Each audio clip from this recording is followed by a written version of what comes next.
Mother and Son of Guy de Maupassant. A party of men were chatting in the smoking room after dinner. We were talking of unexpected legacies, strange inheritances.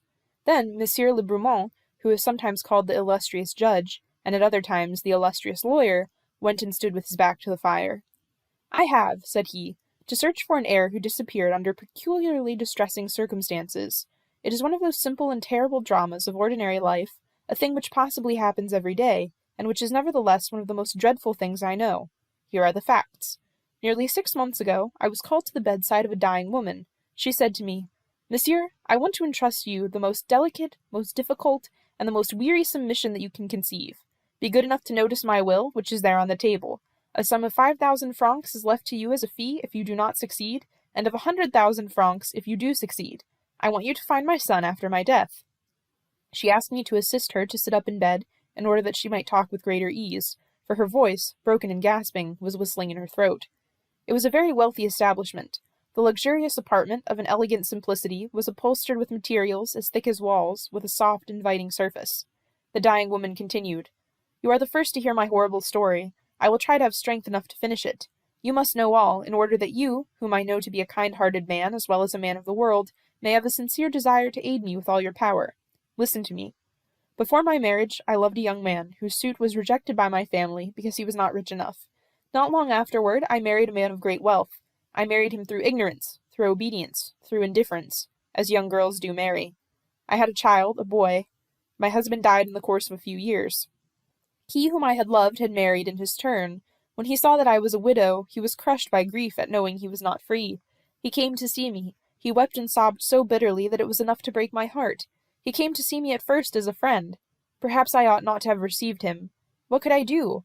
I was alone, so sad, so solitary, so hopeless, and I loved him still.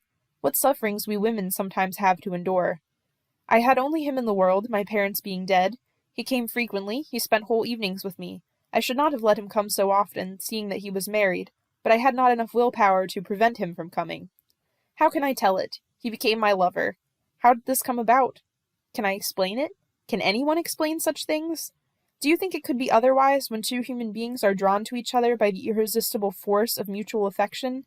Do you believe, monsieur, that it is always in our power to resist, that we can keep up the struggle forever, and refuse to yield to the prayers, the supplications, the tears, the frenzied words, the appeals on bended knees, the transports of passion with which we are pursued by the man we adore, whom we want to gratify even in his slightest wishes, whom we desire to crown with every possible happiness, and whom, if we are to be guided by a worldly code of honor, we must drive to despair?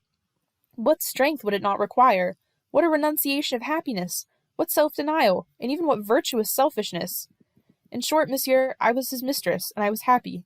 I became, and this was my greatest weakness and my greatest piece of cowardice, I became his wife's friend. We brought up my son together. We made a man of him, a thorough man, intelligent, full of sense and resolution, of large and generous ideas. The boy reached the age of 17. He, the young man, was fond of my lover, almost as fond of him as I was myself, for he had been equally cherished and cared for by both of us. He used to call him his dear friend, and respected him immensely, having never received from him anything but wise counsels, and an example of integrity, honor, and probity. He looked upon him as an old loyal and devoted comrade of his mother, as a sort of moral father, guardian, protector. How am I to describe it? Perhaps the reason why he never asked any questions was that he had been accustomed from his earliest years to see this man in my house, at my side, and at his side, always concerned about us both. On the evening the three of us were to dine together, this was my chief amusement, and I waited for the two men, asking myself which of them would be first to arrive. The door opened. It was my old friend. I went toward him with outstretched arms, and he pressed my lips in a long, delicious kiss. All of a sudden, a slight sound, a faint rustling, that mysterious sensation which indicates the presence of another person, made us start and turned around abruptly. Jean, my son, stood there livid, staring at us.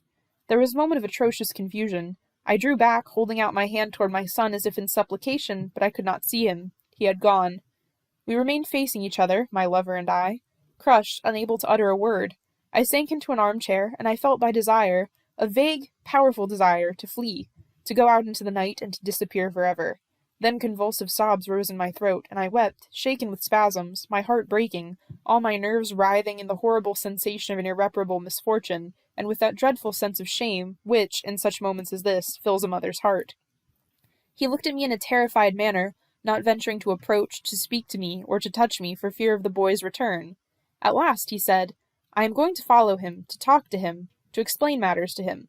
In short, I must see him and let him know," and he hurried away.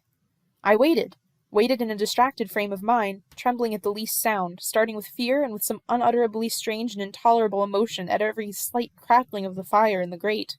I waited an hour, 2 hours, feeling my heart swell with such a dread I had never before experienced, such anguish that I would not wish the greatest criminal to endure 10 minutes of such misery. Where was my son? What was he doing? About midnight, a messenger brought me a note from my lover. I still know its contents by heart. "Has your son returned? I did not find him. I am down here. I do not want to go up at this hour." I wrote in pencil on the same slip of paper, "Jean has not returned. You must find him." And I remained all night in my armchair waiting for him. I felt as if I were going mad. I longed to run wildly about, to roll on the ground, and yet I did not even stir, but kept waiting hour after hour. What was going to happen? I tried to imagine, to guess, but I could form no conception, in spite of my efforts, in spite of the tortures of my soul. And now I feared that they might meet. What would they do in that case? What would my son do? My mind was torn with fearful doubts, with terrible suppositions. You can understand my feelings, can you not, monsieur? My chambermaid, who knew nothing, who understood nothing, came into the room every moment, believing, naturally, that I had lost my reason. I sent her away with a word or a movement of the hand. She went for the doctor, who found me in the throes of a nervous attack. I was put to bed. I had brain fever. When I regained consciousness after a long illness, I saw beside my bed my lover, alone. I exclaimed, "My son! Where is my son?" He made no reply. I stammered, "Dead! Dead! Has he committed suicide?" "No, no, I swear it, but we have not found him in spite of all my efforts."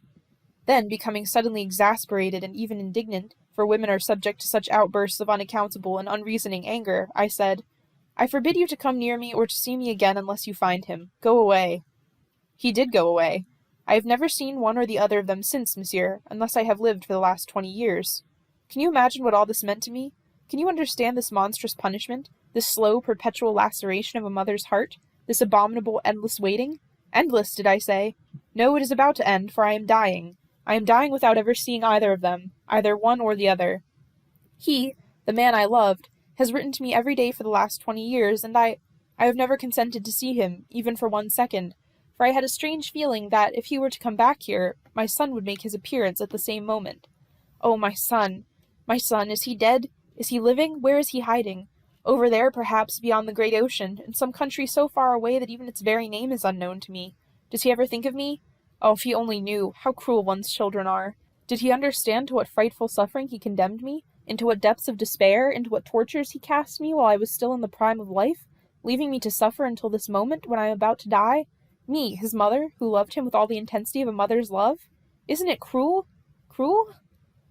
You will tell him all this, monsieur, will you not? You will repeat to him my last words.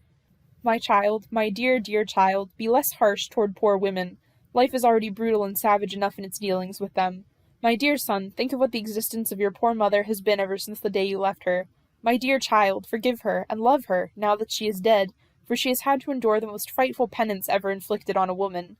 She gasped for breath, trembling, as if she had addressed the last words to her son, and as if he stood by her bedside. Then she added, "You will tell him also, monsieur, that I never again saw the other." Once more she ceased speaking, and then, in a broken voice, she said, "Leave me now, I beg of you. I want to die all alone, since they are not with me." Maître Lebrunmont added, "And I left the house, messieurs, crying like a fool, so bitterly indeed, that my coachman turned round to stare at me. And to think that every day dramas like this are being enacted all around us. I have not found that son. The son, well, say what you like about him, but I call him that criminal son." End of section 69. Recording by Tatiana Chichilla, Columbus, Ohio.